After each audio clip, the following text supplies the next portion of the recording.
Penerbangan pesawat tanpa awak tidak perlu izin bila dilaksanakan di ruang udara G di bawah ketinggian 120 meter atau 400 feet.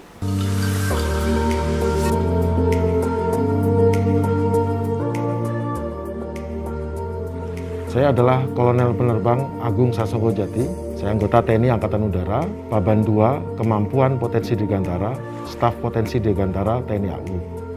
Jabatan saya yang lain adalah Sekretaris Bidang Sertifikasi dan Keselamatan Terbang dan Kerja, Pengurus Besar Federasi Airsport Indonesia, Regulator Olahraga Dirgantara di Indonesia. Jabatan saya yang lain adalah sebagai Ketua Bidang Drone Federasi Airsport Indonesia. Implementasi regulasi UAP terhadap yang terbaru yang berlaku di Indonesia, Pak. Oke, terima kasih. Pada saat ini di Indonesia, peraturan yang mengatur penggunaan pesawat tanpa awak di ruang udara yang dilayani tercantum di dalam Peraturan Keselamatan Penerbangan Sipil yang dikeluarkan oleh Dirjen Perhubungan Udara, yaitu CASR 107, yang mana dalam CSR 107 atau Civil Air Safety Regulation 107 disebutkan beberapa hal. Tapi intinya, pesawat terbang tanpa awak di Indonesia harus diregistrasi, disertifikasi, dan diatur kelayak udaraannya. Setelah itu, masuk ke Peraturan Menteri Perhubungan Nomor 37 Tahun 2020 yang menyebutkan bila pesawat ini hendak digunakan, harus mendapatkan izin dari Direktur Jenderal Perhubungan Udara dan atau dari instansi lain yang berwenang untuk mengatur perizinan tersebut. Nah, setiap pesawat tanpa awak yang terbang akan diklasifikasikan apakah dia penerbangan yang bersifat komersial atau apakah penerbangan bersifat non-komersial. Penerbangan bersifat non-komersial terdiri dari penerbangan rekreasional dan penerbangan dari pesawat tanpa awak untuk keperluan negara atau publik. Nah, ini yang akan diatur di dalam peraturan tersebut. Dan pada saat ini, dengan dua peraturan itu, maka penerbangan pesawat tanpa awak dengan berat di bawah 25 kilo sudah bisa dilaksanakan di Indonesia. Nah, kami dari TNI Angkatan Udara dalam posisi untuk membantu pengamanan dari kebijakan tersebut. Karena ada peraturan pemerintah nomor 4 tahun 2018 yang menyebutkan bahwa ruang udara yang digunakan untuk penerbangan untuk kepentingan nasional harus dijaga keamanannya oleh instansi yang terkait di bidang keamanan, yaitu oleh Kementerian di bidang perhubungan dan Kementerian di bidang pertahanan. Dalam hal ini, untuk Kementerian Perhubungan akan mengacu ke Direktur Jenderal Perhubungan Udara, dan untuk Kementerian Pertahanan akan dilaksanakan oleh TNI Angkatan Udara. Jadi dalam kapasitas ini, pengamanan wilayah udara dari penyalahgunaan pesawat tanpa awak dilakukan oleh dua kementerian ini. Namun, dalam Permenhub nomor 37 disebutkan, bila terkait dengan keselamatan dan keamanan penerbangan, maka itu adalah tugas tanggung jawab dari Dirjen Perhubungan Udara. Dan bila terkait dengan kedaulatan dan keamanan negara atau security, maka itu adalah dihandle oleh instansi yang berwenang di bidang pertahanan, dalam hal ini adalah TNI Angkatan Udara. Tadi boleh ditambahkan jelasan ada uncontrolled airspace sama control airspace. Di dalam penerbangan pesawat tanpa awak di ruang udara Indonesia, sama halnya dengan penerbangan pesawat berawak di ruang udara Indonesia, dikenal wilayah penerbangan yang controlled airspace atau dikendalikan, dan penerbangan di wilayah udara uncontrolled airspace atau yang tidak dikendalikan. Namun meskipun demikian, kedua-duanya tetap dilayani. Tentu ada perbedaan-perbedaan. Ruang udara control airspace meliputi ruang udara A, B, C, D, dan E. Yang uncontrolled airspace adalah ruang udara G. Biasanya ruang udara control airspace adalah ruang udara di mana ada pergerakan pesawat di sekitar bandara dan atau daerah-daerah yang dilewati oleh penerbangan secara umum. Uncontrolled airspace adalah daerah-daerah di luar wilayah tersebut yang mungkin jarang digunakan penerbangan, namun tidak menutup kemungkinan digunakan juga untuk penerbangan. Namun memang dia tidak dikendalikan. Namun tetap penerbangan tetap harus karena perlu izin, dan tentu juga dalam beberapa hal tetap masih ikut aturan penerbangan. Karena di atas ruang udara G itu ruang udara E. Jadi kalau kita melewati ruang udara G, naik ke atas sudah ruang udara E, ruang dikendalikan. Penerbangan pesawat tanpa awak tidak perlu izin bila dilaksanakan di ruang udara G di bawah ketinggian 120 meter atau 400 feet. Namun dengan catatan, selama penerbangan itu tidak digunakan untuk kepentingan survei pemetaan atau pemotretan udara yang terkait dengan kewajiban untuk mendapatkan security clearance atau surat keterangan aman atau security clearance atau clearance dari Kementerian Pertahanan. Setiap penerbangan pesawat tanpa awak untuk tujuan survei pemetaan dan pemotretan udara harus berdasarkan undang-undang melaporkan dan mendapat surat dari Kementerian Pertahanan bahwa itu sudah mendapatkan security clearance atau clearance keamanan. Apa dampak pemberlakuan regulasi ini terhadap penggiat UAV ini, Pak, untuk golongan komersil, media, pariwisata, rekreasional? Ya, oke. Dampak dari pemberlakuan peraturan ini, dan sebetulnya peraturannya sudah berlaku dari tahun 2015-2016 sudah berlaku. Namun masalahnya belum ada instansi atau institusi yang secara massal memberi informasi ini kepada masyarakat agar mereka paham bahwa dalam menerbangkan pesawat tanpa awak itu terkena aturan perundang-undangan penerbangan. Nah, sekarang berarti kalau dianggaplah dia sudah tahu peraturan ini, maka otomatis untuk mengurus perizinan, maka otomatis dia terkena aturan di dalam Permenhub 163 atau CSR 107 dan di dalam Permenhub 37 2020.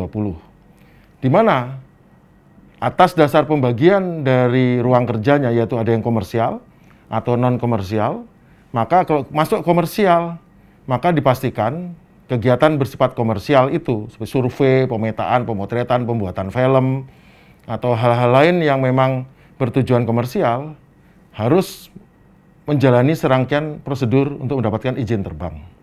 Dan ini bukan khusus Indonesia. Di negara lain juga perizinannya serupa dengan ini. Mau kita ke Amerika, mau kita ke Eropa, mau ke Inggris, mau ke Kanada, mau ke Australia, mau ke Cina, mau ke Rusia, atau negara lain pasti menjalani serangkaian prosedur yang mirip seperti ini. Tentu tujuannya untuk keselamatan terbang, tentu tujuannya untuk kedaulatan negara, dan tentu tujuannya juga untuk keamanan ruang udara. Nah, bagi penerbang yang komersial, maka hal pertama yang harus dia kerjakan adalah menyiapkan dokumen terkait dengan apa yang akan dia laksanakan. Dokumen itu bisa berupa apa rencana penerbangannya, apa pesawatnya, bagaimana kemampuan pilotnya, sertifikasinya apa. Setelah itu areanya di mana, kemudian penjelasannya mengenai prosedur keamanan dia bagaimana, serta prosedur-prosedur lain yang dia kerjakan selama penerbangan.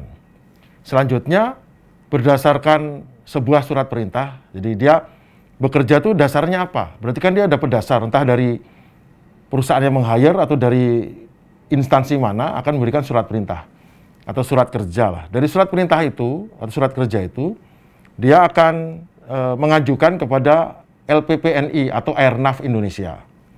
Di sana nanti Airnav akan menjawab, memberi rekomendasi.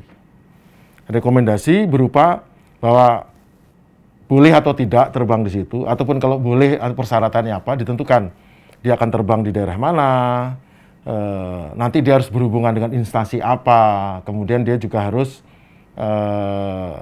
patuh pada aturan tertentu, mungkin harus melapor pada siapa atau koordinasi dengan siapa, dengan wilayahnya itu berada di wilayah mana, dan persyaratan tertentu rekomendasi.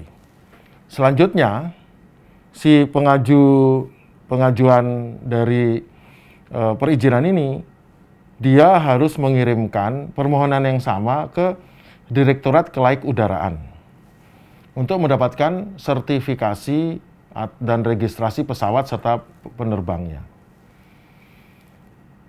Di sana nanti dia akan mengisi form atau suatu bentuk dokumen yang menyatakan mengenai sertifikasi dan registrasi. Setelah itu form ini diisi, maka nanti dia akan dipanggil untuk ujian. Kalau nggak salah begitu, dia akan diuji untuk tes pengetahuannya penerbangan sesuai dengan Civil Air Safety Regulation 107 yang mengatakan bahwa penerbang pesawat tanpa awak harus mempelajari dalam sebuah kursus awal, training awal, 12 mata pelajaran penerbangan, aeronautical knowledge, dan akan diuji dengan pengetahuan penerbangan itu oleh Direktorat Kelayak Udaraan yang akan menguji. Nah, setelah ujian, lulus, dia mendapat sertifikat. Tapi kalau dia belum diadakan ujian, maka dia akan mendapatkan semacam waiver atau pernyataan dianggap sudah mengikuti course tersebut, dan dia sudah pesawatnya sudah diregistrasi. Berarti sudah ada dokumen dari Airnav dan dokumen dari Direktorat Kelayak Udaraan digabung, jebrek. Dua dokumen ini baru dikirimkan ke Dirjen Perhubungan Udara, dalam hal ini Direktorat Navigasi Penerbangan, di mana di Direktorat Navigasi Penerbangan akan mengakses apakah lengkap. Bila terbangnya itu juga meliputi terbang di daerah cagar budaya atau cagar alam. Kalau cagar alam itu di bawah Kementerian Kehutanan, Lingkungan Hidup, ya. Kalau cagar budaya di bawah Menteri Kebudayaan, atau daerah tertentu yang mungkin berada di bawah Kementerian Pendidikan atau kementerian yang lainnya, itu juga menjadikan syarat untuk dia mendapatkan izin operasi dari Direktorat Navigasi Penerbangan. Setelah mengakses dokumen-dokumen ini, maka Direktorat Navigasi Penerbangan akan mengeluarkan surat atas nama Dirjen Perhubungan Udara yang menyatakan bahwa pesawat ini mendapat izin operasi. Dengan persyaratan dalamnya harus patuh, harus bikin notem, harus lapor pada instansi terkait, karena itu kalau survei pemetaan, harus ke Kementerian Pertahanan kalau dia harus ngurus security clearance. Dan juga termasuk di dalamnya, dia harus bayar insurance pihak ketiga.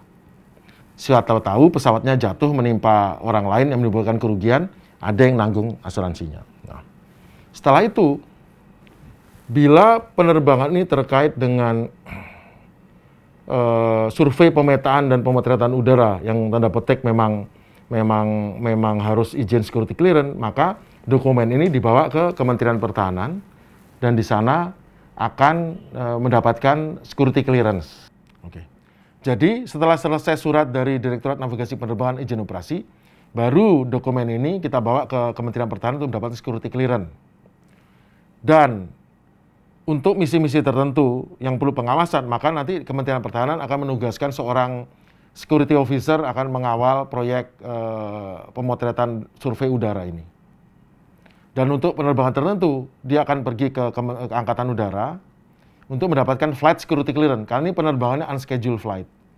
Setelah itu, baru bisa kembali ke Airnav untuk mendapatkan notem. Biasanya untuk bekerja sama juga dengan pangkalan udara atau setempat untuk mendapatkan notem di daerah-daerah tertentu, baru bisa melaksanakan penerbangan. Di sisi lain, bagaimana kalau penerbangan itu untuk sifatnya rekreasional atau publik oleh instansi pemerintah. Nah, mengenai rekreasional, saya dari Angkatan Udara, kami sendiri sudah mempunyai organisasi namanya Federasi Airsport Indonesia. Federasi Airsport Indonesia ini adalah organisasi olahraga terbesar di Indonesia untuk olahraga dirgantara. Sekaligus kami adalah regulator olahraga dirgantara karena kami adalah National Airsport Control, pengendali olahraga dirgantara nasional resmi dari Federasi Airsport Internasional. Seperti halnya PSSI adalah National Football Control, pengendali sepak bola nasional, maka FASI adalah National Airsport Control, pengendali olahraga dirgantara nasional sekaligus regulator. Semua kegiatan olahraga dirgantara di Indonesia berada di dalam naungan dari Federasi Airsport Indonesia. Karena alasan selain safety, ada masalah sovereignty, kedaulatan, dan alasan keamanan. Dan FASI sepenuhnya adalah merupakan bagian dari pembinaan TNI Angkatan Udara, pembinaan potensi dirgantara Angkatan Udara, untuk membantu para penghobi ini bisa terbang dengan aman dan dapat izin. Nah, dikaitkan dengan rekreasional. Penerbangan rekreasional itu hanya bisa di area G. Nggak perlu izin, di bawah 120 meter 400 feet. Masalahnya banyak tempat-tempat rekreasi atau tempat-tempat yang ingin dia lakukan ini untuk terbang, itu berada di wilayah-wilayah yang tidak saja wilayah tersebut adalah wilayah controllable, tapi kadang-kadang juga restricted area dan prohibited area, atau daerah terbatas dan controllable area. Nah, untuk itu apa yang dia kerjakan? Kalau dari Federasi Aerospace Indonesia, kami sudah ada solusi, karena di seluruh Indonesia, kami memiliki sekitar 60 lebih pangkalan udara dan stasiun radar, sehingga kalau terbang di situ, dia bisa berhubungan sebagai anggota Federasi Aerospace Indonesia, berhubungan dengan fasi daerah setempat, dan di sana bisa minta izin, yang mana nanti dengan tertulis, nanti ketua Fasida dalam hal ini Komandan Lanut atau Komandan Satuan TNI AU lainnya, akan bekerja sama dengan Airnav untuk mengeluarkan perizinan terbang, dalam hal ini mengeluarkan NOTAM, Notice to Airmen, agar dia bisa terbang di situ dengan aman dan selamat. Selama kegiatan tersebut adalah kegiatan rekreasional. Termasuk juga ada kegiatan-kegiatan yang bersifat non-rekreasional tapi juga non-komersial. Contohnya Pemda atau kementerian, kalau dia memiliki suatu kebutuhan untuk mendapat, dia bisa minta bantuan kepada organisasi setempat. Tentunya lebih baik juga kalau sebelumnya sudah minta rekomendasi Airnav. Sehingga di sisi ke-Airnavan juga sisi dari keamanan ruang udara ada, tapi juga nanti TNI AU setempat, pangkalan udara ataupun satuan TNI yang akan meminta izin untuk mengeluarkan NOTAM atau keinginan terbang di daerah tersebut. Itu membantu sekali. Jadi, terbang dengan drone itu tidak bebas. Tidak hanya di Indonesia, di negara lain, kalau mau terbang harus izin. Tidak ada terbang tanpa izin, kecuali di ruang udara G.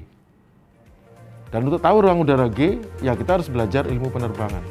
Harus belajar juga tahu aplikasi apa yang bisa digunakan untuk melihat ruang udara ini dikendalikan atau tidak, restricted atau tidak. Jadi demikian. Bagaimana cara untuk mendapatkan sertifikasi resmi untuk bisa terbang menggunakan remote pilotnya, Pak?